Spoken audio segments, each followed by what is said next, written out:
Video में discuss करेंगे class 12 का चैप्टर नंबर 21 के बारे में। तो देखिए आपका जो चैप्टर है वो है वेक्टर्स, जिसमें एक्सरसाइज 21 ए का अपन कंप्लीट इंट्रोडक्शन डिस्कस करते हैं। तो इस चैप्टर की जो फर्स्ट हेडिंग आती है वो है क्वांटिटीज के बारे में, फिजिकल क्वांटिटी के बारे में। फर्स्ट हेडिंग क्या आएगी? फिजिकल क्वांटिटीज, फिजिकल क्वांटिटीज, ठीक है। जिसमें फर्स्ट हेडिंग आती है स्केलर क्वांटिटी। फर्स्ट हेडिंग कौन सी आएगी आपकी? स्केलर क्वांटिटी,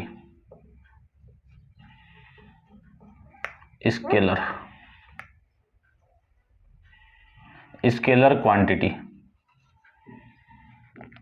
और सेकंड हेडिंग आएगी इसमें वेक्टर क्वांटिटी,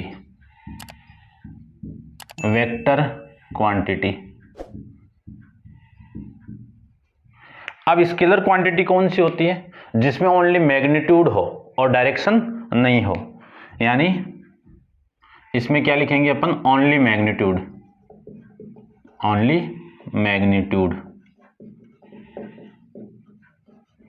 और इसमें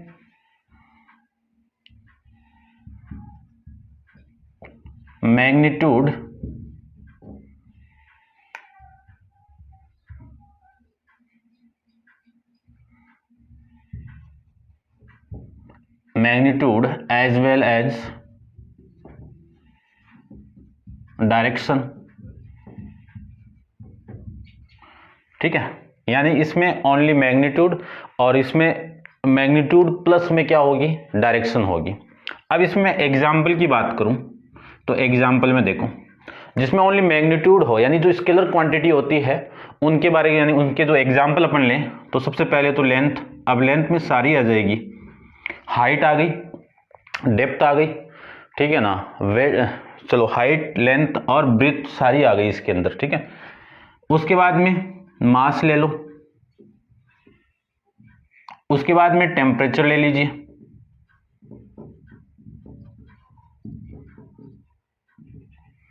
और उसके बाद में स्पीड ले लीजिए, स्पीड इसमें आएगी, और वेलोसिटी उसमें आ जाएगी, ठीक है ना। और वर्क डन ले लो, वर्क डन, एरिया ले लीजिए, वॉल्यूम को ले लीजिए, एक्सेट्रा, ठीक है।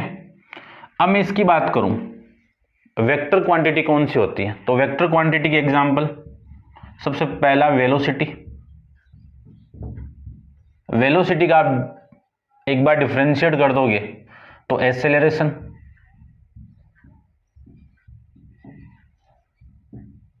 उसके बाद में डिस्प्लेसमेंट, ठीक है, डिस्प्लेसमेंट।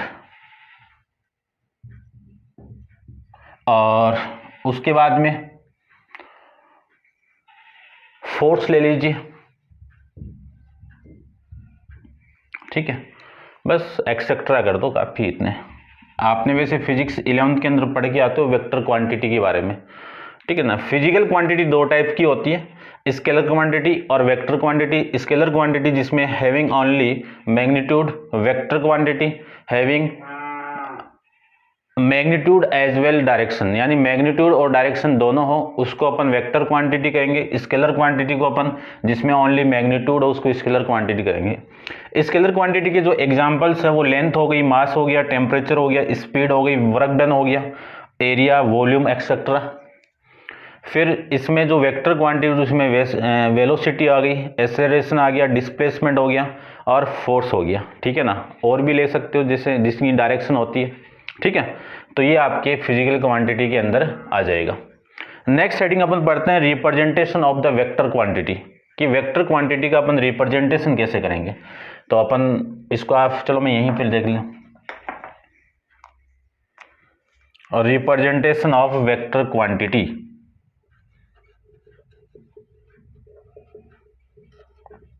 रिप्रेजेंटेशन ऑफ वेक्टर यानी वेक्टर का रिप्रेजेंटेशन।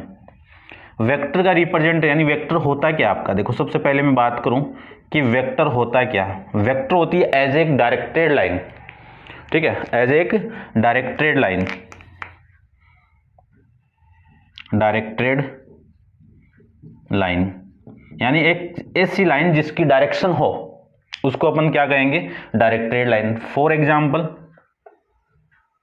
ये आपका वेक्टर मान लीजिए, इसकी डायरेक्शन में इधर कर दूं तो ये मान लीजिए ए आपका वेक्टर है, और इस पॉइंट को मैं ले लेता हूं आपका ए, इस पॉइंट को मैं ले लेता हूं बी, तो इस वेक्टर को अपन रिप्रेजेंट करेंगे A B vector equal to में ए वेक्टर।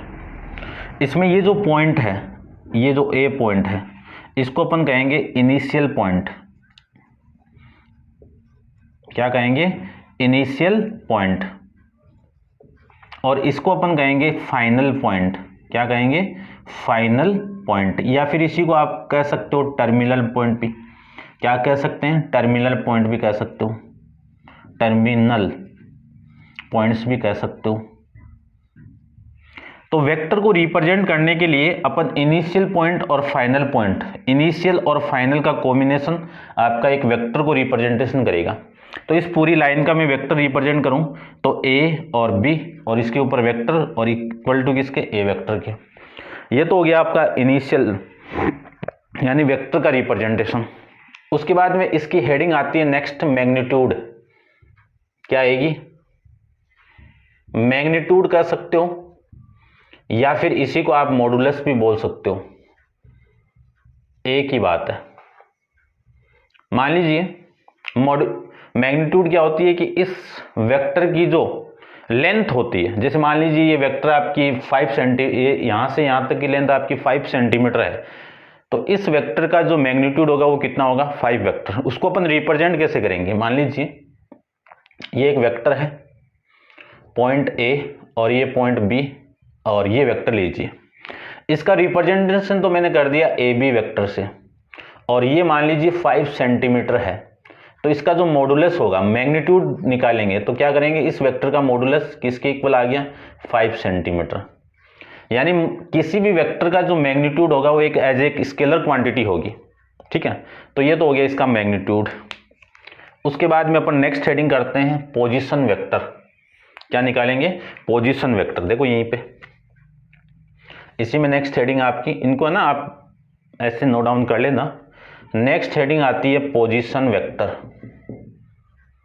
Position vector.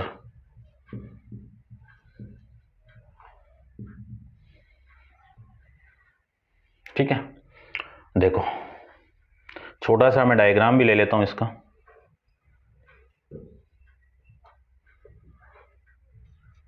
ये x y axis z axis, यहां पे एक पॉइंट आपको P गिवन है, x comma y comma z, और ये पॉइंट आपका ओरिजिन है। तो position vector of, position vector of a point P, a point P whose initial point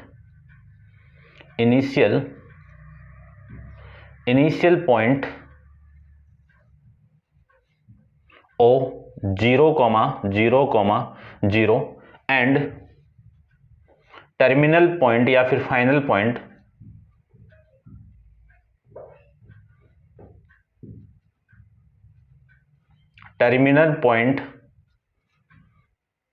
P जिसके कोऑर्डिनेट है x, y, z।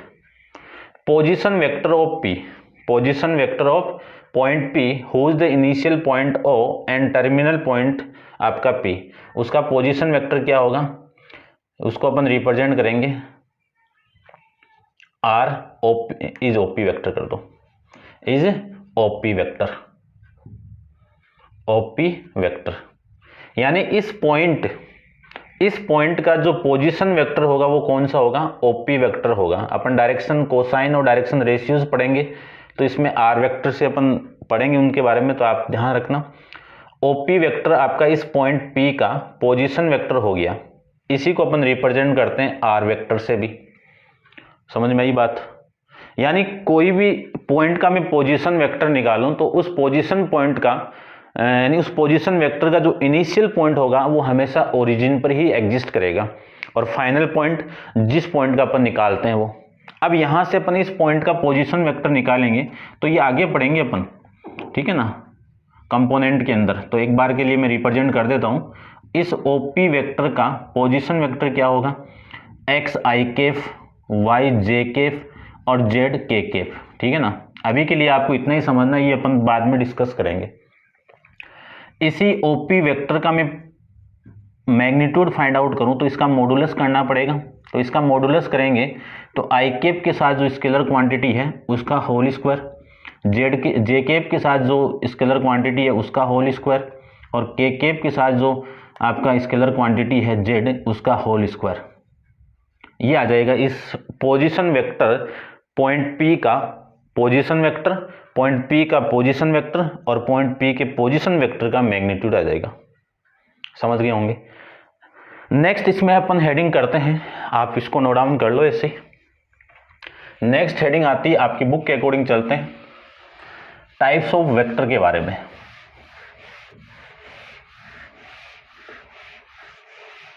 आपकी बुक के अंदर हेडिंग बहुत सारी है, लेकिन जो इंपॉर्टेंट हेडिंग है वही मैं आपको करवाऊंगा, वैसे मैं आपको बोल के बता दूंगा सारी।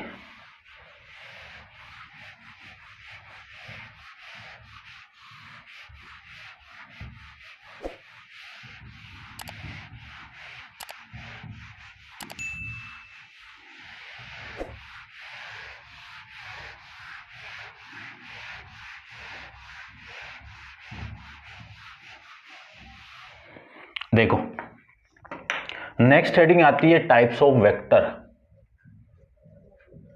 Types of vector, types of vector की मैं बात करूं तो फर्स्ट हेडिंग आती है लाइक वेक्टर। फर्स्ट हेडिंग आती है इसमें like vector. Like vector, like vector की डेफिनेशन क्या होती है कि ऐसे दो वेक्टर जिनके मैग्नीट्यूड तो सेम, जरूरी नहीं कि सेम ही हो, ऐसे दो वेक्टर जिनके मैग्नीट्यूड जरूरी नहीं कि सेम हो, बट उनकी जो डायरेक्शन है, उनकी जो डायरेक्शन मान लीजिए वेक्टर ए और वेक्टर बी आपको गिवन है, इनकी डायरेक्शन एक साइड में है, दोनों की डायरेक्शन सेम डायरेक्शन के अंदर है, तो उन दोनों वेक्टर को अपन कौन से वेक्टर कहेंगे, लाइक वेक्टर। सेकेंड हेडिंग आती है unlike vector. Unlike vector, unlike vector की मैं बात करूं कि ऐसे दो वेक्टर जिनके जरूरी नहीं कि उनके मैग्नीट्यूड सेम हो, बट उनकी डायरेक्शन क्या हो, अपोजिट हो, तो वेक्टर ए और वेक्टर बी आपके क्या कहलाएंगे, अनलाइक वेक्टर। ऐसे दो वेक्टर जिनकी डायरेक्शन अपोजिट हो, दोनों वेक्टर की जो डायरेक्शन वो अपोजिट हो, इसकी डायरेक्शन इधर है तो बी की इधर ही होनी चाहिए, ठीक है। ये आपका कौन सा, अनलाइक वेक्टर। थर्ड हेडिंग की मैं बात करूं तो आपकी बुक के अकॉर्डिंग मैं हेडिंग लेता हूं, फिर अपन देखो करते हैं इसको। टाइप्स ऑफ वेक्टर हो गया, नोटेशन हो गया, ठीक है। फिर आता है आपका नल वेक्टर या जीरो वेक्टर। नल या फिर जीरो वेक्टर, अवॉइड वेक्टर भी कहते हैं इसको, क्या कहते हैं, अवॉइड वेक्टर, नल या जीरो वेक्टर्स।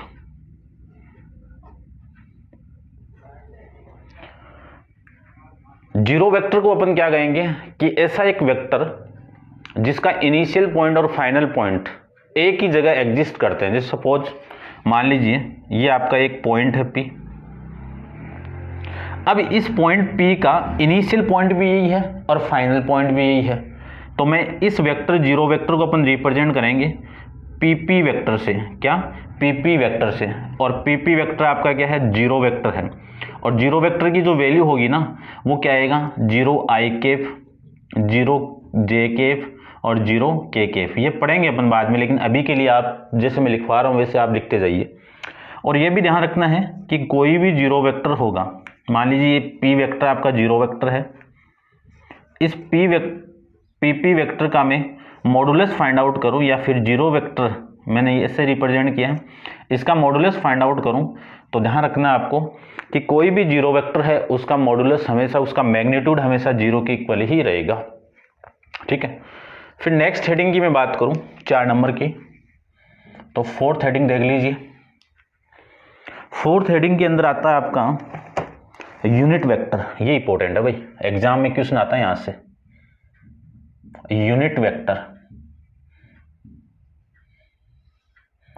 यूनिट वेक्टर को अपन रिप्रेजेंट करते हैं, मान लीजिए कोई वेक्टर है, कोई भी वेक्टर ए वेक्टर, इस ए वेक्टर का यूनिट वेक्टर को अपन रिप्रेजेंट करेंगे ए कैप से। क्या? ए कैप से।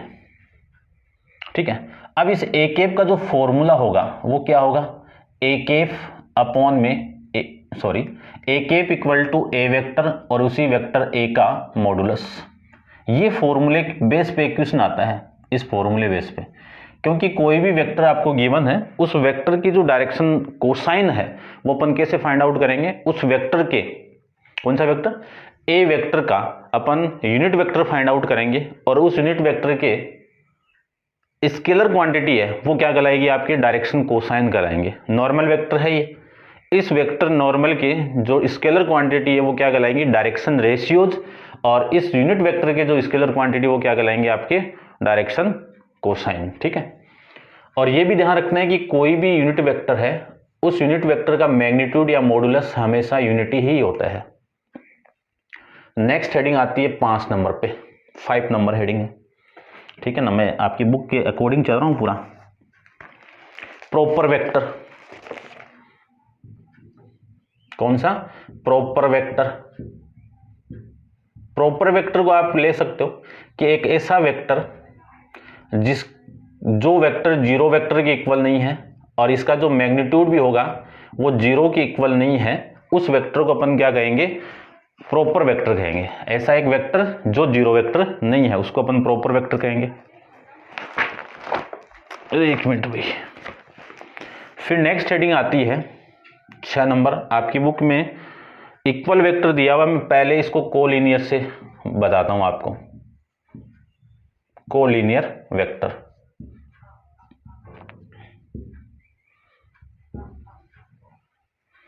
कोलिनियर की डेफिनेशन देखो, ऐसे दो वेक्टर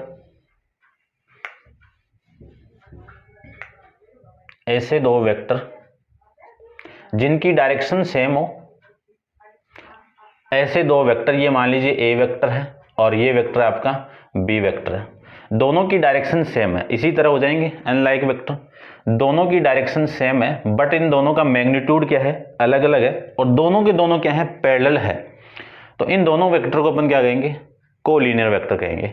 ये जरूरी नहीं कि डायरेक्शन सेम हो, डायरेक्शन अपोजिट भी हो सकती है, कि वेक्टर ए और ये वेक्टर बी, ये दोनों भी आपस में, यानी ऐसे दो वेक्टर जो आपस में पैरेलली कनेक्टेड हो, पैरेलल हो, उनको अपन कोलिनियर वेक्टर कहेंगे। या फिर आप ऐसे भी कह सकते हो, एक कोलिनियर को रिप्रेजेंट करने के लिए, ये मान लीजिए ए वेक्टर है और यहां से ये आपका इसी की अपोजिट डायरेक्शन में दूसरा वेक्टर ए है। ये वेक्टर ए है तो इसका नेगेटिव वेक्टर क्या होगा? माइनस ए वेक्टर। तो ये दोनों आपके कोलिनियर वेक्टर हैं। बस इतना ध्यान रखना है कि दो ऐसे वेक्टर जो आपस में पैरेलल कनेक्टेड हो और कोइंसिडेंट करते हो, उनको अपन कोलिनियर वेक्टर कहते हैं। कोलिनियर वेक्टर की एक डेफिनेशन आती है, उस डेफिनेशन को माइंड में रखना है कि vector A equal to lambda into B vector, इसका अपन यूज करेंगे। ये ध्यान रखना आप, जब दो कोलिनियर वेक्टर गिवन है तो उनके बीच में एक रिलेशन होता है, इस रिलेशन का अपन यूज करेंगे। और लेमडा क्या है? नॉन जीरो क्वांटिटी है, यानी जिसकी वैल्यू जीरो की इक्वल नहीं है। ठीक है, क्योंकि जीरो की इक्वल आते हैं ना, आपका ए वेक्टर नेगेटिव जीरो हो जाएगा। फिर नेक्स्ट हेडिंग आती है आपकी 7th नंबर पे, इक्वल वेक्टर। देखो आपकी बुक में नॉन कोलिनियर भी है, ऐसे दो वेक्टर जो आपस में कोलिनियर नहीं है उनको नॉन कोलिनियर कहेंगे। ठीक है ना, पहले मैं जो आपके काम आने वाली हेडिंग वो करवा देता हूं। इक्वल वेक्टर, मान लीजिए ऐसे दो वेक्टर आपको गिवन है जिनकी डायरेक्शन एकदम सेम हो और उनका दोनों का मैग्नीट्यूड भी क्या हो? सेम हो। अब इसमें ये दोनों वेक्टर आपकी क्या डायरेक्शन तो सेम है बट इनका मैग्नीट्यूड सेम नहीं है। इसमें क्या है कि दो ऐसे वेक्टर जिनका मैग्नीट्यूड और डायरेक्शन दोनों की दोनों सेम है, उन दोनों वेक्टर को मैं क्या कहूंगा? इक्वल वेक्टर कहूंगा। यानी वेक्टर ए किसके इक्वल होगा, वेक्टर बी के इक्वल होगा। समझ गए होंगे। नेक्स्ट हेडिंग आती है इसकी 8 नंबर पे, को इनिशियल वेक्टर। को इनिशियल वेक्टर, को इनिशियल वेक्टर्स, वेक्टर्स कर दो, इक्वल में भी वेक्टर्स है ना, सारे यूनिट में आपको वेक्टर करना है, प्रॉपर में भी आपका, ये भी आपका वेक्टर्स ही है, दो वेक्टर के बीच में रिलेशन है ना। चलिए, को इनिशियल वेक्टर क्या होंगे कि ऐसे दो वेक्टर जिनका इनिशियल पॉइंट क्या हो, सेम हो। मान लीजिए ये एक वेक्टर आपका ए है और ये वेक्टर आपका बी है और यहां पे एक पॉइंट आपका ए है।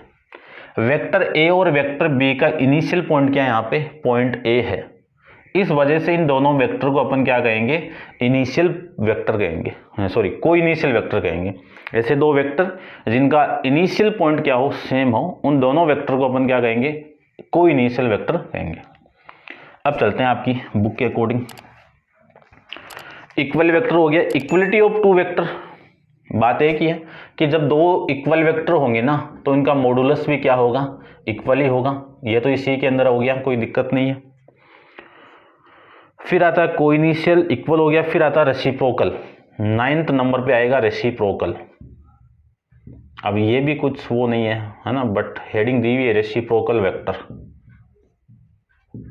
मान लीजिए कोई एक वेक्टर आपको गिवन है, ए वेक्टर, इस वेक्टर का मुझे रेसिप्रोकल वेक्टर निकालना है, तो क्या होगा, 1 में ए वेक्टर होगा। इसी वेक्टर का रेसिप्रोकल कर दूं तो वो रेसिप्रोकल वेक्टर कहलाएगा। Next, localize vector, a vector which are the distribution pass through a given point origin are the called. यानी ऐसा एक वेक्टर जो ओरिजिन पॉइंट से पास करता हो। हेडिंग दी हुई है, लिख देता हूं मैं, 10 नंबर, लोकलाइज्ड वेक्टर।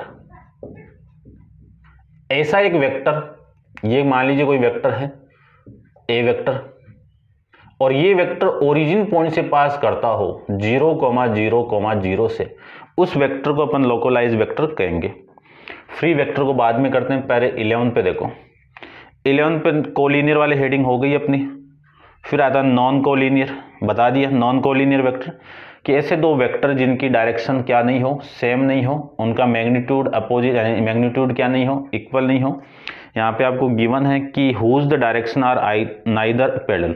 चलो, यानी ऐसे दो वेक्टर जो पैरेलल नहीं हो और कोइंसिडेंट नहीं करते हो, ये वाला, उन दोनों वेक्टर को अपन क्या कहेंगे, collinear, non collinear vector, non collinear, ठीक है ना, नॉन कोलिनियर वेक्टर्स।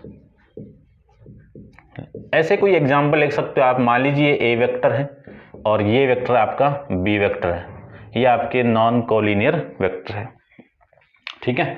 फिर नेक्स्ट हेडिंग की मैं बात करूं 12 नंबर पे, 12 number, coplanar vector. Coplanar vector, coplanar vectors कौन से होंगे,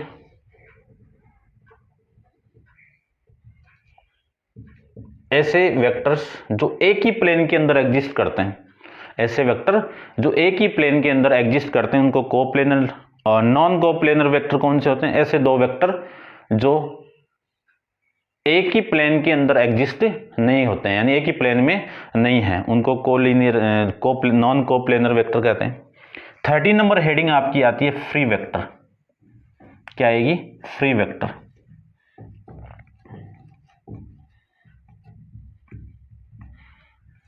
फ्री वेक्टर कौन से होते हैं, ऐसे मोर देन टू वेक्टर जो आपस में पैरेलली कनेक्टेड होते हैं। मान लीजिए ये वेक्टर आपका ए है, ये वेक्टर आपका बी है और ये वेक्टर आपका सी है। ए वेक्टर, बी वेक्टर और C vector, a vector, B vector, C vector, तीनों की तीनों आपके पैरेलली कनेक्टेड है। और इनकी जो मैग्नीट्यूड है, इन तीनों का मैग्नीट्यूड वो क्या होना चाहिए, सेम होना चाहिए। यानी ऐसे मोर देन टू वेक्टर, दो से ज्यादा वेक्टर जो आपस में पैरेलली कनेक्टेड है और उन सभी का मैग्नीट्यूड सेम हो, उन वेक्टर को अपन क्या कहेंगे, फ्री वेक्टर कहेंगे। ये आपके टाइप्स ऑफ वेक्टर है। 13 हेडिंग है, एनसीईआरटी में इतने नहीं है, मोटी मोटी हेडिंग गिवन है आपको, ठीक है ना। मैंने सारी आपकी बुक आईएससी बोर्ड के अकॉर्डिंग करवा दी है, आप इनको नोट डाउन कर लीजिए, ठीक है। चलिए नेक्स्ट हेडिंग अपन डिस्कस करते हैं। आप वीडियो पॉज कर लीजिए और पॉज करके नोट डाउन कर लेना, साथ साथ करो, आपकी मर्जी है।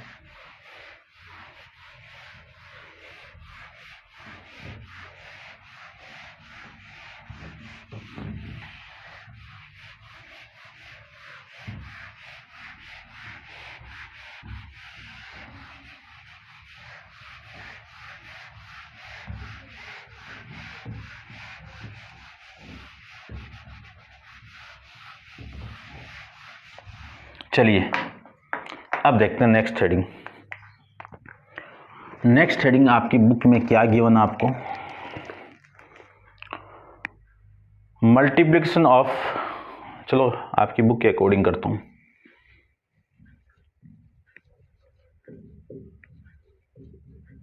मल्टीप्लिकेशन ऑफ ए वेक्टर या ऑफ वेक्टर या ए वेक्टर, बात एक ही है, ए वेक्टर्स बाय स्केलर।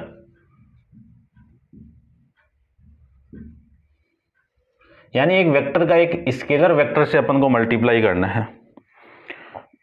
एक मिनट, उसमें एक हेडिंग छूट गई भाई।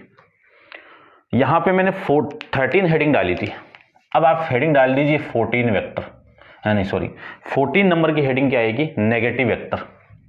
ये छोड़ दिया था, नेगेटिव वेक्टर।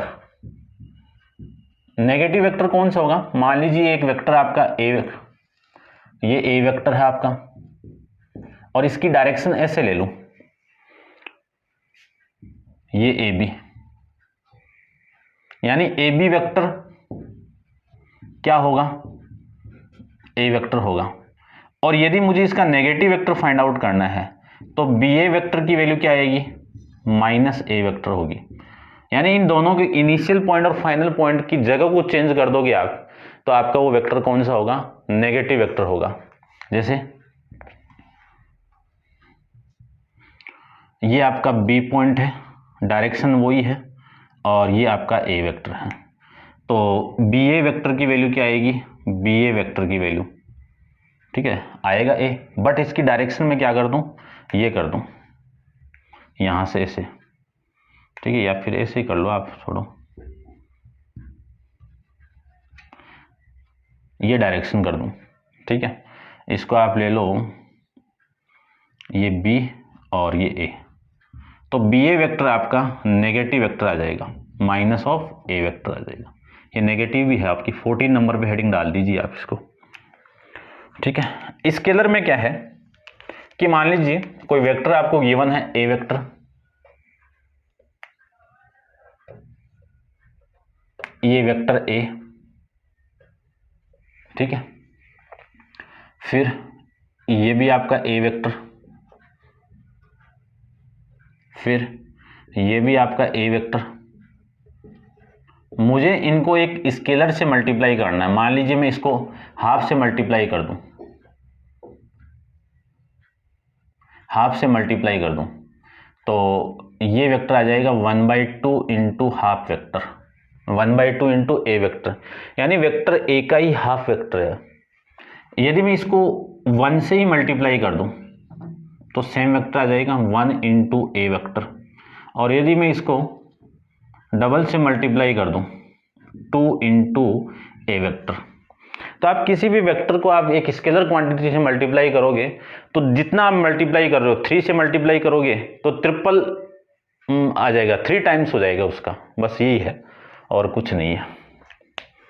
इसकी प्रॉपर्टीज भी होती है, तो प्रॉपर्टीज की मैं बात कर लेता हूं, देख लीजिए, आपकी बुक में इतना है नहीं है, मैं लिखवा देता हूं प्रॉपर्टीज।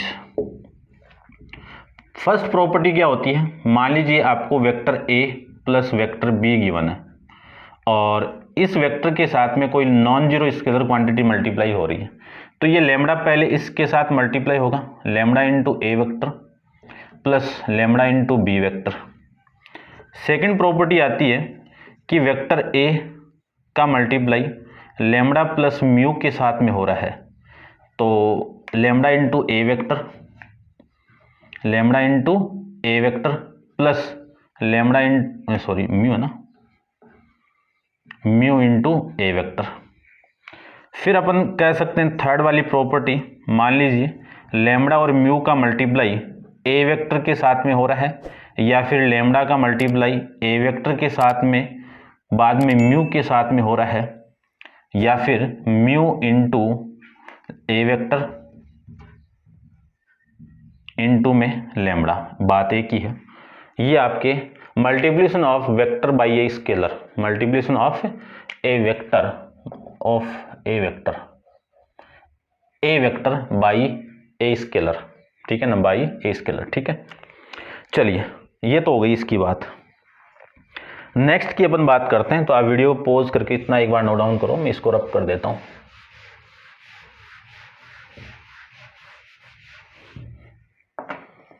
नेक्स्ट हेडिंग देखो आपकी बुक के according,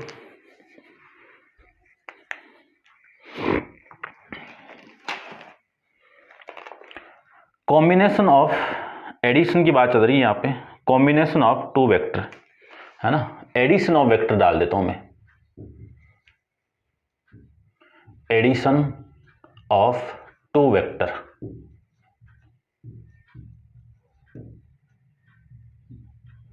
addition of two vector की मैं बात करूं तो इसमें फर्स्ट आता है triangle rule, triangle law. First heading आती है आपकी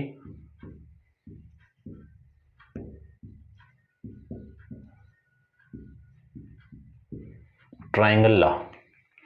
ट्राइंगल लॉ में क्या है कि ऐसे नॉन जीरो वेक्टर जो सेम डायरेक्शन के अंदर हो,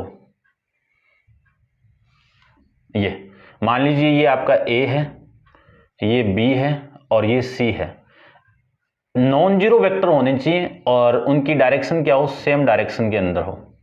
तो सेम यानी ए बी वेक्टर ऐसे ले लो, ए बी वेक्टर यहां से इनिशियल पॉइंट और ये डायरेक्शन यहां पे आ रही है, या फिर मैं इस डायरेक्शन को ऐसे रिप्रेजेंट कर देता हूं, देखो यहां पे, और ये डायरेक्शन में यहां पे रिप्रेजेंट कर देता हूं, A B vector plus B C vector. ये क्या होगा, इनका जो रिजल्टेंट वेक्टर आएगा ये, इसकी डायरेक्शन है ये, इसको आप सी वेक्टर ले लो, इनका जो रिजल्टेंट वेक्टर होगा वो एस सी वेक्टर के इक्वल होगा, ठीक है। इसी को मैं लिख सकता हूं A B vector plus B C vector, ये इधर आएगा तो माइनस, या फिर माइनस को एक बार रहने दो, equal to C A vector, negative कर दूं इसको, है ना, अपन जानते हैं ना नेगेटिव वेक्टर है, ए सी वेक्टर है तो इसका नेगेटिव वेक्टर क्या होगा, सी ए वेक्टर होगा। अब ये वाली वैल्यू इधर आएगी तो ए बी वेक्टर प्लस में बी सी वेक्टर प्लस में सी ए वेक्टर इक्वल टू कितना, 0। ये तो हो गया साइड जो पॉइंट आपको, जो वर्टेक्स पॉइंट आपको गिवन थे ट्राइंगल के, उसके अकॉर्डिंग। अब यहाँ पे जो वेक्टर के फॉर्म में आपको रिप्रेजेंट किया हुआ है वो देख लीजिए, a प्लस बी, यानी इसका वेक्टर कितना a, इसका वेक्टर कितना है b, इन दोनों का जो रिजल्टेंट वेक्टर आ रहा है वो किसके इक्वल है, c के इक्वल। ये आपको ध्यान में रखना है, समझ गए होंगे। नेक्स्ट हेडिंग आती है parallelogram law.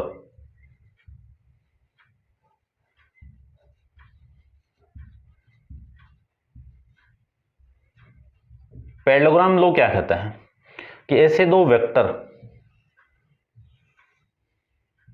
Non zero vector होने चाहिए, ये मान लीजिए ए है, ये बी है, ये सी है, ये डी है। आप ये जानते हो कि ये वाली साइड और ये वाली साइड इक्वल, ठीक है, और पैरेलल भी होते हैं, और ये वाली साइड इस साइड के इक्वल। मान लीजिए मैं इसको ए वेक्टर ले लूं और ये आपका बी वेक्टर हो गया, ये इन दोनों का रिजल्टेंट वेक्टर सी वेक्टर हो गया। कि ऐसे दो वेक्टर जो नॉन जीरो हो और वो दोनों वेक्टर पैरेललोग्राम के, यानी दोनों वेक्टर क्या हो, एडजेसेंट वेक्टर हो, एडजेसेंट वेक्टर, या फिर आप कह सकते हो कि इनकी जो इनिशियल पॉइंट है वो सेम होना चाहिए। तो इसका भी इनिशियल पॉइंट और ये सेम है, तो ये आपका बी वेक्टर, इसकी डायरेक्शन ये ले लो, इसकी डायरेक्शन ये ले ली, तो ये आपस में इक्वल है, तो ये भी तो सेम होगा ना। अब इसके अंदर आप ट्राइंगल रूल लगा दोगे तो इसकी डायरेक्शन आप ये ले लो, ट्राइंगल रूल लगा दोगे इस वाले में तो क्या आ जाएगा, vector A plus vector B equal to कितना सी वेक्टर। तो सेम ट्राइंगल की तरह पैरेललोग्राम लो आपका काम करता है, कोई दिक्कत नहीं होगी मेरे हिसाब से। ठीक है, दो नॉन जीरो वेक्टर हैं और दोनों के दोनों वेक्टर क्या है, एडजेसेंट साइड के वेक्टर है, तो इन दोनों का सम इसके डायगोनल के वेक्टर के इक्वल आएगा, बस ये ध्यान रखना है, समझ गए होंगे। नेक्स्ट है इसमें कि ये तो दो वेक्टर पे था, मोर देन टू वेक्टर भी हो सकते हैं, तो मोर देन टू वेक्टर की मैं बात करूं, addition of more than two vector, इसी में आप 3 नंबर हेडिंग डाल लो, वैसे आपकी बुक में हेडिंग ऐसे दी हुई है।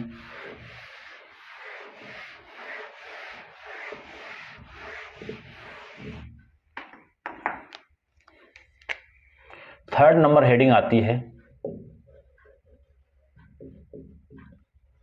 Addition of more than two vectors.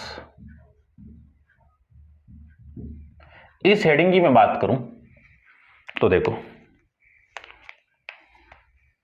मान लीजिए ये ए वेक्टर है, इसकी डायरेक्शन ये है, और ये वेक्टर आपका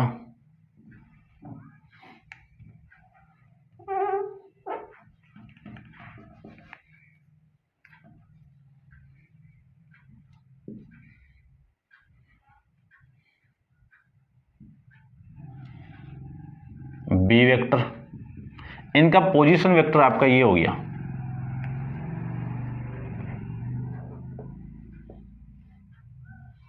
इनका जो पोजीशन वेक्टर वो हो गया आपका सी वेक्टर, इसकी डायरेक्शन आपकी ये सी वेक्टर है। तो फर्स्ट कंडीशन तो आ गई ए वेक्टर प्लस में B vector equal to C vector. यहां से मैं एक वेक्टर और ले लेता हूं, ये ले लिया, इसकी डायरेक्शन ये, ठीक है ना, इसकी डायरेक्शन आपकी डी वेक्टर, और ये हो जाएगा आपका ई वेक्टर, इसकी डायरेक्शन आपकी ये। तो इसमें मैं ट्राइंगल रूल लगाऊं तो ये सी वेक्टर और डी वेक्टर की डायरेक्शन सेम है, तो सी वेक्टर प्लस में डी वेक्टर इक्वल टू, इसकी डायरेक्शन यहां पे आ रही है, तो इसका इन दोनों का रिजल्टेंट वेक्टर कौन सा है, ई वेक्टर। इसी को मैं क्या लिख सकता हूं, सी वेक्टर की वैल्यू ए वेक्टर प्लस में बी वेक्टर प्लस में डी वेक्टर इक्वल टू में कितना, ई वेक्टर। एक लाइन और ले लेता हूं मैं, ये मान लीजिए आपका एफ वेक्टर है और ये आपका जी वेक्टर है, तो इस जी वेक्टर की वैल्यू क्या आएगी, इस जी वेक्टर की वैल्यू आएगी ये और ये, इन दोनों का सम, ई वेक्टर प्लस में एफ वेक्टर। तो जी वेक्टर को मैं लिख सकता हूं G vector equal to E की वैल्यू कितनी है, A vector plus B vector plus D vector और प्लस में कितना, एफ वेक्टर। ये होता है कि आप कितने भी वेक्टर को एक साथ ऐड कर सकते हो, बट डायरेक्शन का ध्यान रख के आपको ऐड करना पड़ेगा। ठीक है भाई, अब देखते हैं और क्या हेडिंग बचती है एक्सरसाइज 21A के अंदर। ठीक है, एडिशन हो गया, ठीक है, फिर अपन डिस्कस करते हैं आपका difference of the two vector, दो वेक्टर का डिफरेंस, दो वेक्टर का डिफरेंस।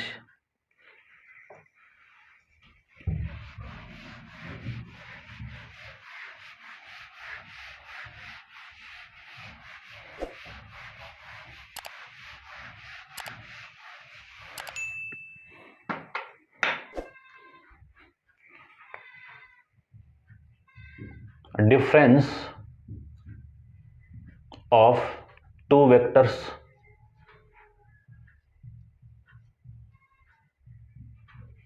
ये लीजिए, मान लीजिए दो वेक्टर आपको गिवन है, उनको मुझे ऐड करना है, तो ये लीजिए, और एक नेगेटिव डायरेक्शन का एक वेक्टर है आपका ये इक्वल टू 0, या फिर आप ऐसे ले सकते हो, इसको आप ऐसे मत लो, ऐसे लो कि दो इक्वल वेक्टर है, ए वेक्टर और बी वेक्टर है, इस वाली वैल्यू को मैं इधर लेके आऊं तो ए वेक्टर माइनस बी वेक्टर, जैसे अपन एडिशन करते हैं ना, उसी के टाइप से अपन पढ़ते हैं इसको। वैसे क्वेश्चन को करेंगे ना, क्वेश्चन से पहले आपको कंपोनेंट पढ़ाएंगे ना, तो उसमें बहुत सारी चीजें मैं आपको बताऊंगा, कंपोनेंट ऑफ टू वेक्टर के बारे में, जो नेक्स्ट एक्सरसाइज सेक्शन फॉर्मूले के बाद में आएगा। तो इतना एक बार माइंड में रखना, ठीक है। फिर position vector of a point, एक पॉइंट का पोजीशन वेक्टर कैसे निकालते हैं वो आपको मैंने बता दिया कि इनिशियल पॉइंट तो क्या होना चाहिए उसका ओरिजिन, और फाइनल पॉइंट जिसका अपन निकालते हैं वो, फिर है representation of vector in the position vector in the end, ठीक है, कोई दिक्कत नहीं है, ये भी हो जाएगा। ये था भाई आपका, ठीक है, 21A एक्सरसाइज का कंप्लीट इंट्रोडक्शन हो गया। अब आप वीडियो को पॉज करके इसको नोट डाउन कर लेना, और अपन नेक्स्ट वीडियो के अंदर इसकी एक्सरसाइज 21A के जो क्वेश्चन हैं उनके बारे में अपन डिस्कस करेंगे। बस आप तो वीडियो को लाइक कर देना, शेयर कर देना, चैनल को सब्सक्राइब कर देना, ठीक है ना, और बेल आइकन को भी आप प्रेस कर देना कि मैं जो भी वीडियो अपलोड करूं उस वीडियो का नोटिफिकेशन आपको मिल जाए, ठीक है भाई। तो आज के लिए इतना ही, थैंक यू सो मच।